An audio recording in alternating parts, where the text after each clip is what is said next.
Awakening. In the world of One Piece, it is the rarest threshold a Devil Fruit user can cross. Most users spend their entire lives mastering the basic powers of their fruit. A few elite warriors push beyond that into something that reshapes the battlefield itself. But not all awakenings are created equal. Some are earth-shattering revelations that redefine what we thought was possible. Others are underwhelming, barely noticeable upgrades that left fans asking whether that was really it. Today we are ranking every confirmed Devil Fruit awakening in One Piece from worst to best, and we are not being gentle about it. Let's start at the bottom, because some of these awakenings genuinely disappointed. Coming in last place is Blueno's Door fruit. Now technically, the awakening of his fruit was implied through his ability to create doors in the air and on other people's bodies, which is the environmental extension that marks Paramecia awakening. But Blueno was beaten by pre-time skip Luffy using Gear Second. That is the ceiling of what this awakening accomplished. It never felt like a power that broke the rules of the fight. It just felt like a slightly expanded version of what he already did. Interesting concept, completely forgettable execution. Just above Blueno sits Crocodile's Sand Fruit Awakening. Crocodile never explicitly stated he achieved awakening, but his environmental sand manipulation during Alabasta, turning the landscape itself into a desiccated wasteland, carries every hallmark of a Paramecia awakening in the way Doflamingo later described it. The problem is that even with all of that power, Luffy defeated him in Alabasta. Crocodile is an incredible villain with one of the best introductions in the series, but his awakening, if we're counting it, ranked low because the story moved past him before it could be properly defined. Next is Pika's Stone Fruit Awakening. Pika merged with the entire rocky landscape of Dressrosa, becoming a titan-sized monster made of stone. Visually, it was impressive. The scale was enormous, but Zoro one-shotted him. One slash. Pika's awakening made him look massive and threatening right up until the moment it completely fell apart. The gap between the visual spectacle and the actual combat result makes this one of the more anticlimactic awakenings in the series. Moving up, we have Katakuri's Mochi Fruit Awakening. Now this is where the rankings start climbing. Katakuri is a legitimate monster. His awakening lets him transform the environment around him into mochi, turning the entire Mirror World battlefield into his personal weapon. He used it to bind Luffy, to reshape terrain mid-fight, and to maintain absolute control of the space around him. The reason he doesn't rank higher is that Luffy still found a way to match him by developing future sight observation haki to the same level. Katakuri's awakening is elite. It just didn't feel completely untouchable by the end of that fight. Still one of the best antagonist performances in the entire series. Now we enter the truly terrifying tier.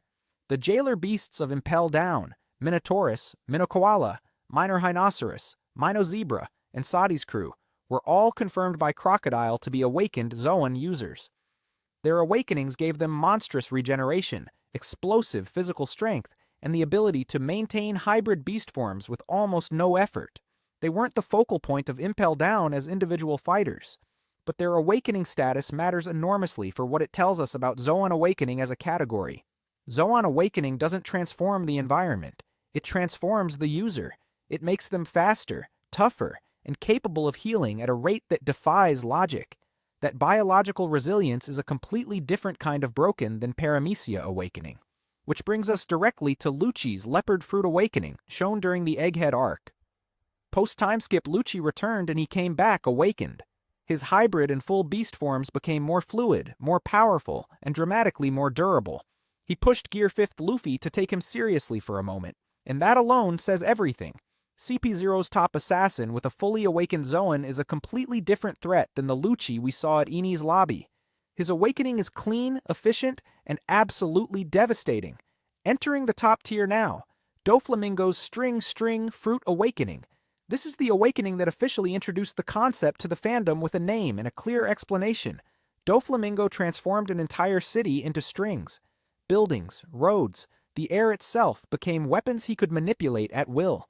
His awakening created the birdcage, one of the most terrifying constructs in the entire series. A dome of razor strings slowly closing around everyone in Dressrosa, with no way to stop it except defeating him directly. The birdcage alone earns Doflamingo a top placement. It wasn't just a power boost, it was a trap that held an entire island hostage. That is what a truly great awakening does. It changes the rules of the entire conflict.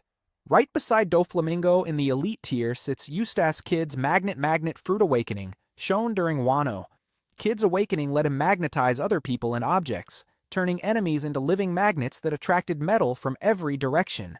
He used it against Big Mom, magnetizing her body and then calling in an avalanche of iron scraps that buried her. Kid's awakening was creative, strategic, and visually stunning. The fact that he and Law worked together to defeat a Yonko using their combined awakenings is one of the most satisfying moments in Wano. Kid proved that a supernova with a fully realized awakening can reach the absolute top tier of this world. Law's Op Fruit Awakening deserves its own spotlight. The Op Fruit was already called the ultimate devil fruit before awakening.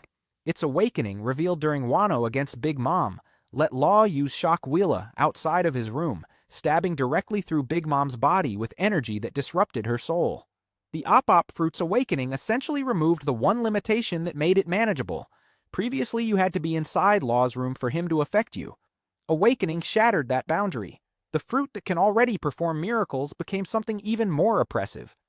Law and Kid together toppling Big Mom remains one of the defining moments of the Wano arc. Now we reach the top two, and the gap between them and everything else is enormous. Blackbeard's Darkness Fruit. We have not seen a full awakening from Yami Yami no Mi yet, but the fruit itself is already the most dangerous paramecia in existence. It nullifies all devil fruit powers on contact. It creates a gravitational void that crushes everything nearby. If and when Blackbeard achieves awakening with the Darkness Fruit, the implications are so catastrophic that theorists believe it could become the single most broken ability in the series. We are ranking the confirmed awakenings here, so Blackbeard sits at the threshold, a shadow over everything above him and everything still to come. And at the absolute summit, Luffy's Gum Gum Fruit Awakening, Gear 5th. The reveal that the Gum Gum Fruit was never a paramecia but the Hito Hito no Mi, model Nika, the mythical Zoan fruit of the Sun God, is one of the greatest plot revelations in manga history. Gear 5th doesn't just give Luffy environmental control or enhanced physical stats. It makes him a living cartoon. It makes the rules of reality negotiable. He can turn the ground into rubber. He can make lightning bounce. He can inflate opponents like balloons. His heartbeat becomes the drums of liberation, a rhythm so ancient that the world government spent 800 years trying to erase its existence from history. Gear 5th is not just the strongest awakening in One Piece. It is the most joyful, the most imaginative, and the most thematically complete power in the entire series. It embodies everything Luffy is. Freedom without limits.